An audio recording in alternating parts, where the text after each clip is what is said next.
In this unit, we shift our attention from nouns, adjectives, and participles to verbs, beginning with the verbal stems. In Hebrew, there are 7 main verbal stems: kal, nifal, piel, pual, hitpael, hifil, and hofal. For our purposes, these 7 can be grouped into 3 major categories: the G stem and N stem, the D stems, and the H stems, named for their distinguishing characteristics. The N stem is often prefixed with the nun.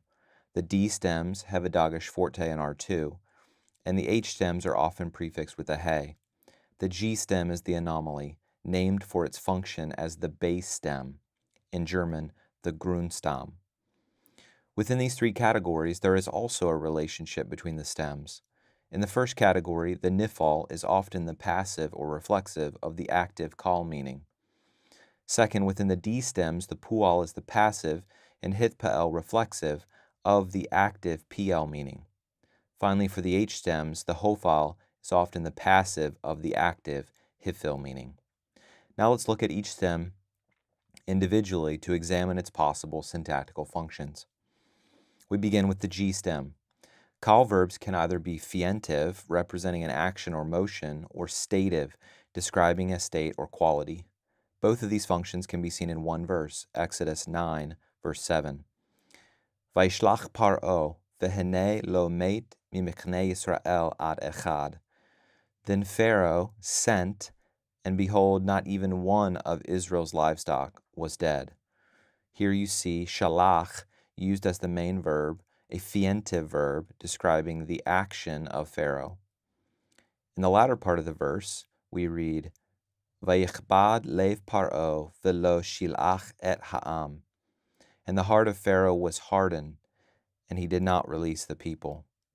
Here, the main verb, kaved, is used as a stative to describe the state or quality, condition of Pharaoh's hard heart. Next is the N stem. Nifal verbs can either be passive, with the subject receiving the verbal action, or 2, reflexive, with the subject doing and receiving the action. Here are a couple of examples. First, from Genesis 10. Vayivaledu lachem banim achar hamabul. Sons were born to them, speaking here about Noah's sons. Sons were born to them after the flood. Here, the verb yalad is used in the nifal as a passive, describing their receiving the birth of these sons. Second, we have reflexive from Nehemiah 8:1. Vaye'asafu kol ha'am ka'ish echad. All the people gathered as one man. Here, the people are both doing and receiving the action as they gather together. The second category is the D stems, pl, pual, and hitpael.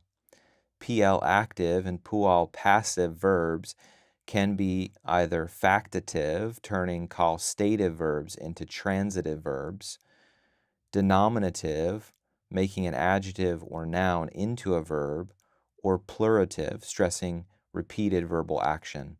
For the hitpael, verbs can also be plurative as well as reflexive. Let's look at a few examples to illustrate these functions. Factative, from the verb kaved, to be heavy, in the kal. In Psalm 15, we have Yir'eh Adonai yakabed. He honors those who fear Adonai. In Proverbs 13, Vishomer tochachat yakubad. The pual yakubad, the one who heeds rebuke, is honored. Second, we have denominative verbs, where a noun or adjective is made into a verb. From Hosea 1, we read, Dibra Adonai beHosea. Adonai spoke through Hosea. Then in Song of Songs, we have the pual, Bayom she yedubar ba, on the day that she is spoken for. In both cases, we have devar, the noun, word, turned into a verb, to speak or to be spoken. Third, we have the plurative use, from radaf, to pursue or persecute, in the kal.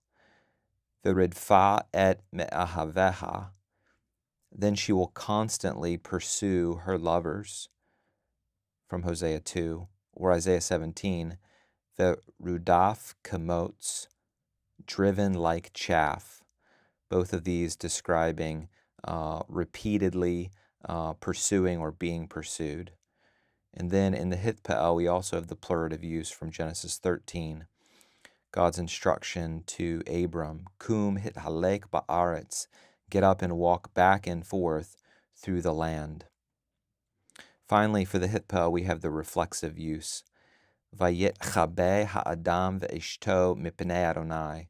The man and his wife hid themselves from before Adonai, both doing and receiving the action.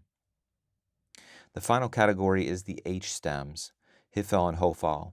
Hifel active and Hofal passive verbs can be either factative, turning intransitive verbs into transitive, or denominative, making an adjective or noun into a verb, but H stems are most often associated with causation, stressing the cause of an action. Let's look at a few examples to illustrate. Factative, from the verb shalem, to be at peace, in the kal. Oivav yashlim. He causes their enemies to make peace, Proverbs 16.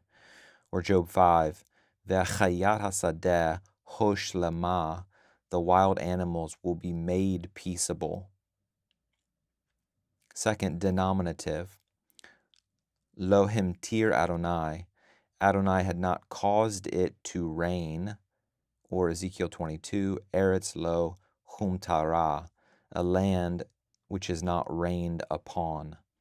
The verb matar, to rain, is turned into a verb, either to rain or to be rained upon. Finally, we have the causative use, two different uses or two different forms, one in the Hifel, one in the Hofal, occurring in the same verse in Exodus 21. Vehemit ish o isha hashor yisakel ve'alav yumat. And it kills a man or woman, the ox will be stoned and its owner will be killed. You see both hemit, the hifil, used for to kill, and then finally yumat, the passive hofal, to be killed. So in this lecture, we have seen the verbal stems in three major categories. The G stem and N stem, the kal and nifal, with their basic active and passive, either fientive or stative meanings. The D stem, Piel, Pual, and Hitpa'el, which could be factative, denominative, plurative, or reflexive. And the H stems, Hifel and Hofal, which can also be factative and denominative, but often causative. In the following video, we'll build on this information as we examine the verbal conjugations. Until next time, Shalom.